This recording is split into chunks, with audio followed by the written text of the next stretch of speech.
AIDS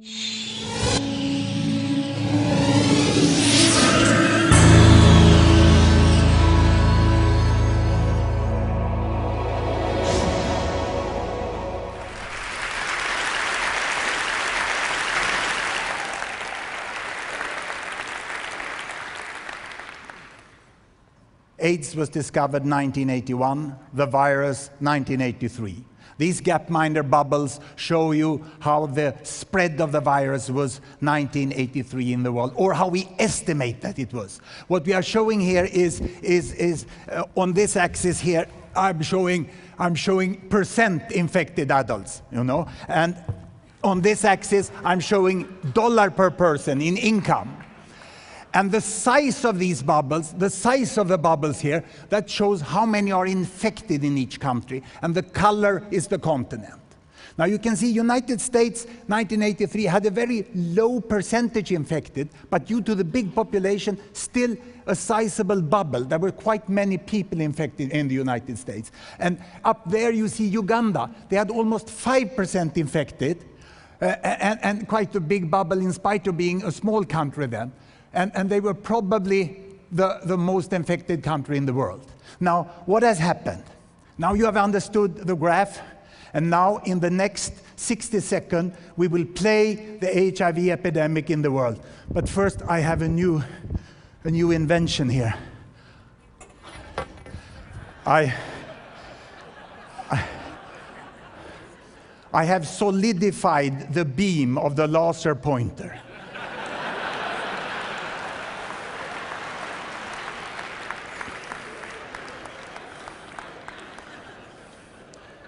So, ready, steady, go.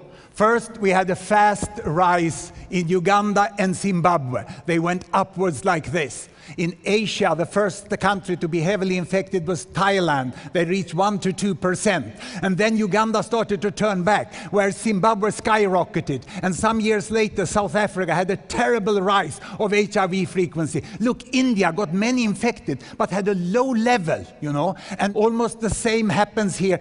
See Uganda coming down, Zimbabwe coming down, Russia went to 1%. In the last 2 to 3 years, we have reached the steady state of the HIV epidemic in the world. 25 years it took. But steady state doesn't mean that things are getting better. It's just that they have stopped getting worse. And the steady state is more or less 1% of the adult world population is HIV infected. It means 30 to 40 million people, the whole of California, every person. That's more or less what we have today in the world. Now, let me make a fast replay of Botswana. Botswana, upper middle income country in southern Africa, democratic government, good economy, and this is what happened there. They started low, they skyrocketed, they peaked up there in 2003, and now they are down. But they are falling only slowly, because in Botswana, with good economy and governance, they can manage to treat people. And if people are infected or treated, they don't die in AIDS. And these percentages won't come down, because people can survive in 10 to 20 years. So there's some problem with these metrics now. But the poorer countries in Africa, the low-income countries down here, there, the rates fall faster of the percentage infected, because people still die, in spite of PEPFAR, the generous PEPFAR. All people are not reached by treatment. And of those who are reached by treatment in the poor countries, only 60% are left on treatment after 2 years. It's not realistic with life-year-long treatment for everyone in the poorest countries. But it's very good that what is done is being done. But focus now is back on prevention.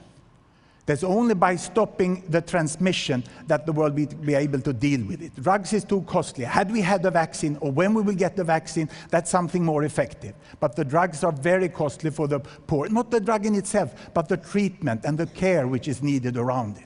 So, when we look at the pattern, one thing comes out very clearly. You see the blue bubbles, and people say HIV is very high in Africa. I would say HIV is very different in Africa. You have the highest HIV rates in the world you find in African countries, and yet you find Senegal down here the same rate as United States. And you find Madagascar, and you find a lot of African countries about as low as the rest of the world. It's this terrible simplification that there is one Africa and things go on in one way in Africa. We have to stop that. It's not respectful, and it's not very clever to think that way.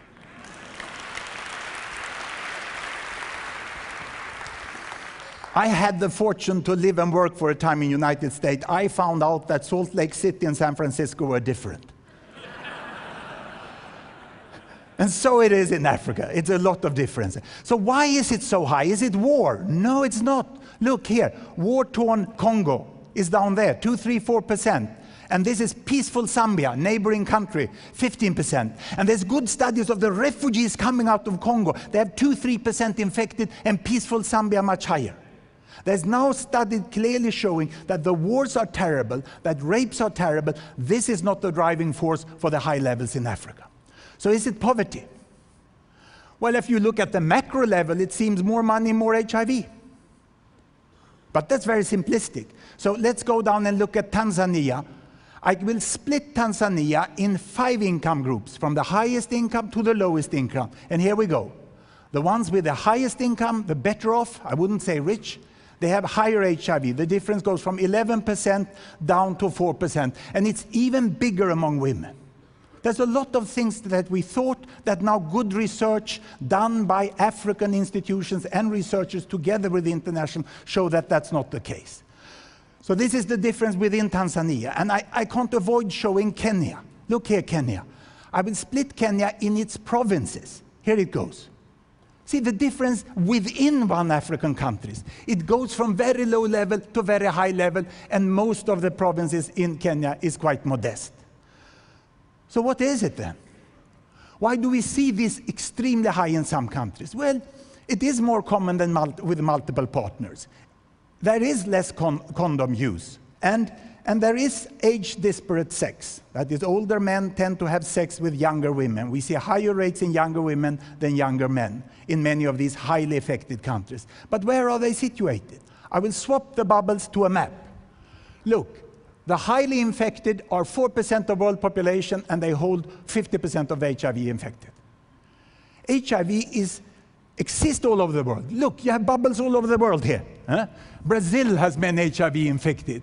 Arab countries not so much, but Iran is quite high. They have heroin addiction and also prostitution in Iran. India is many because there are many, Southeast Asia, and so on.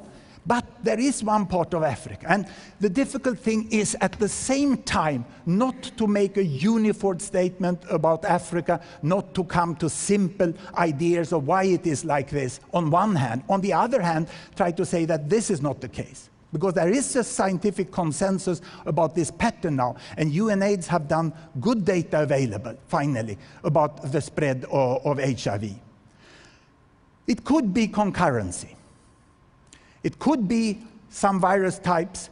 It could be that there is other things which makes transmission occur in a higher frequency. After all, if you are completely healthy and you have heterosexual sex, the risk of infection in one intercourse is 1 in 1,000.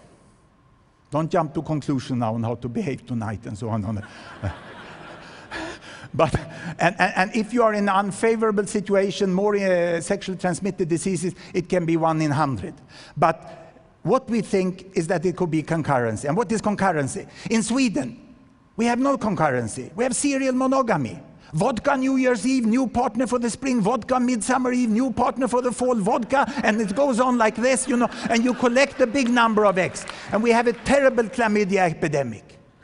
Terrible chlamydia epidemic which sticks around for many years. HIV has a peak after 3 to 6 weeks, and therefore having more than one partner in the same month is much more dangerous for HIV than others.